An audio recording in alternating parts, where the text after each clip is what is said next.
Good evening from Wofford College in The latest debate by the Republican candidates focused on the issue of the U.S. foreign policy, with Iran topping their discussion. They used the issue of Iran's nuclear energy program to unveil their virulent intentions against Tehran.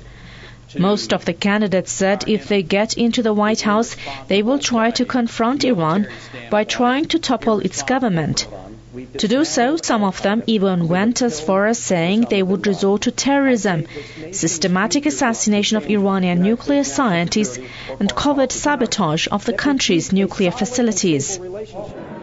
Maximum covert operations to block and disrupt the Iranian program, including taking out their scientists, including breaking up their systems, all of it covertly, all of it deniable. Second, maximum coordination with the Israelis in a way which allows them to maximize their impact in Iran. Third, absolute strategic program comparable to what President Reagan, Pope John Paul II, and Margaret Thatcher did to the Soviet Union, of every possible aspect short of war, of breaking the regime and bringing it down. I disagree with Newt. As more sanctions and providing, more support for the pro-democracy movement isn't going to be enough in time. Read the IAEA report. My final comment is we should be working with Israel right now to do what they did in Syria, what they did in Iraq, which is take out that nuclear capability. Their blatant support for terrorism is in stark violation of international law and the UN Charter. But the threats of resorting to terrorism against Iran have already been a policy adopted by both the current and previous US administrations.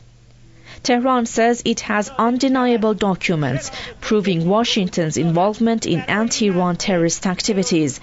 One of the documents that Tehran has presented to the UN shows the U.S. Central Intelligence Agency's top officials have held meetings with terrorist groups to assassinate 16 Iranian scientists.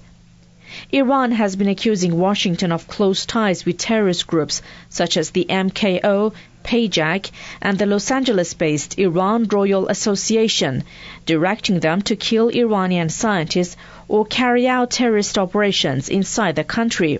The U.S., along with Israel, also deployed the Stuxnet virus to cripple Iran's nuclear facilities, a move which failed to stop Iran's nuclear program. Washington has recently stepped up its anti-Iran stance, accusing Tehran of plotting terrorist attacks on its soil without providing any evidence. Tehran has denied the allegation as baseless and says it will provide the UN with its own documents on the U.S. state-sponsored terrorism.